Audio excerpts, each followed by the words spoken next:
Welcome back to the show. You know, if it weren't for our fun-loving coworkers, as we approach the end of the new year, we could all be feeling a little burnt out at work. But in her new book, Corporate Rehab, Ditch the Hustle Culture and Thrive Again, author Jenny Blumenthal shares the stories of more than 300 women who finally decided to leave their toxic corporate culture for a thriving and balanced life.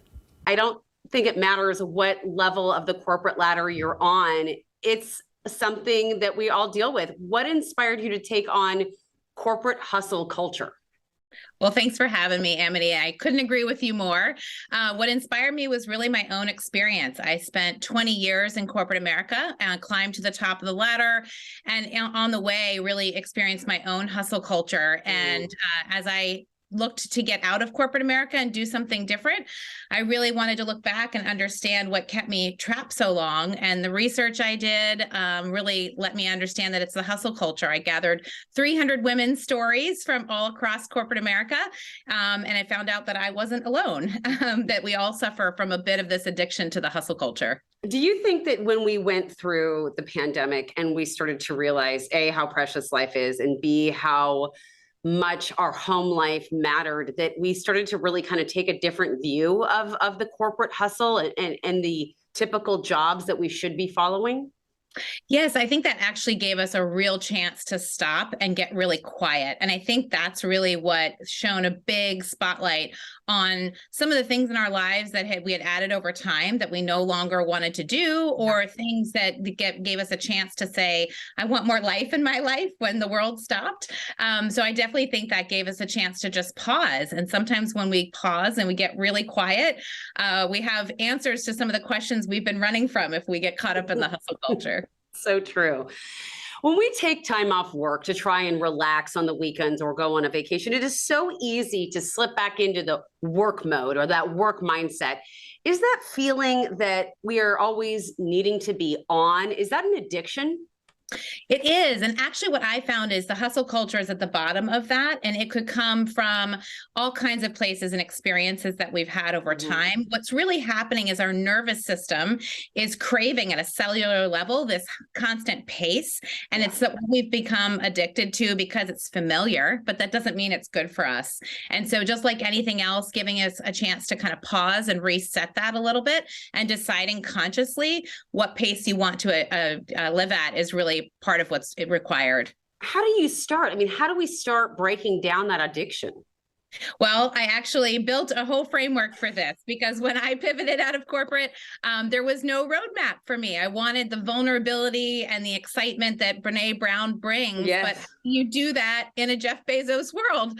And so what I decided to do was write a book that really outlined that. And it outlines the process that I went through, which actually stands for Rehab. So the R is for recognizing your life story and the context for your values. The E is evaluating your habits and your patterns and your relationships. H is healing across mind, body, and spirit. A is for arising and actually adding play and the other fun stuff you get to do when you're not hustling so much for your worth outside yourself. And then B is actually building a roadmap of the changes you'd like to make in your work and your life so that you actually can shift from surviving to thriving. I look at my mother. She had an incredible work ethic, but unfortunately felt she had no other option but to work all the time as a single mom. And then I look at the younger generations now who are like, yeah, no, this isn't the life I want. How are younger generations seeing this kind of switch on this corporate hustle culture better than we do? Yeah, that's such a great question, Amity. And I think it really hits on the different life stages that we can be in and what are the things that are important to you at a certain time in your life versus what's important to a cohort generationally. And I think we're seeing our mothers and grandmothers that fought for a chance for us to be at the table and to have more experiences that maybe that they did. They needed that grit and they needed that ambition and they had to fight for that, right? But you see younger generations saying, I see that life and I don't want it. I want something that feels a little more full. So my hope really is that we can across these different multi-generational workforce, bring people together to say, what can we do to apply that grit and ambition towards the world's toughest problems or things that give you meaning, so that you're not hustling for your worth. You're actually pointing that ambition towards the things that matter most, that the world actually needs us to solve. So I've got great hope for our generations applying some of our political capital from us to some of the younger generations' ambition and seeing what comes of it. All right, so I really found that conversation to be interesting. Yeah. Not in the sense that always, I am like, oh, I gotta be on top on the corporate ladder, but because of the fact that I think sometimes when I'm feeling stressed or overwhelmed about things in my life, I end up just turning to work. Right. Because that suits me in a way. Yeah. Really? Okay, you're the same. The same thing, I think. Okay, well, if I finish this, because I know this, so if I keep going on this one task at work, then I don't have to think about other things that maybe are a little more unsettling. Yeah. So I do find true. myself doing that. But I also think sometimes it comes down to women and what we once were told we had to do to stay ahead. That's and true. we have to keep that. She kept talking about proving your worth, and that idea that if I just show you that I'm super busy or I'm always working, you're going to somehow like me more, or I think I'm going to be worth more. Or you're going to be valued. Yeah, and that's wrong. It's so true, and I think that I've worked with so many female bosses in this industry. We have a lot of women come into the industry.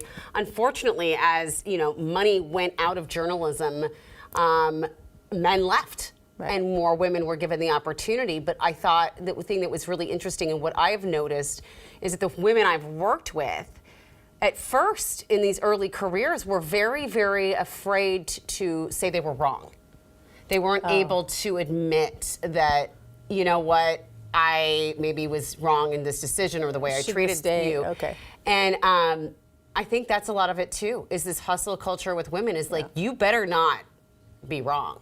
Right. You better not mess up. Well, because for some reason that might point maybe means that everything else in our lives is wrong, or what we ever work for. And I think it's okay, like you said, to say you're wrong and admit I'm going to do something else, or I'm going to do this a different way. It's okay. It doesn't define us. Now, if I didn't do this job, I don't know what I would be suited for. I think you might just have to put me in a room and lock the door.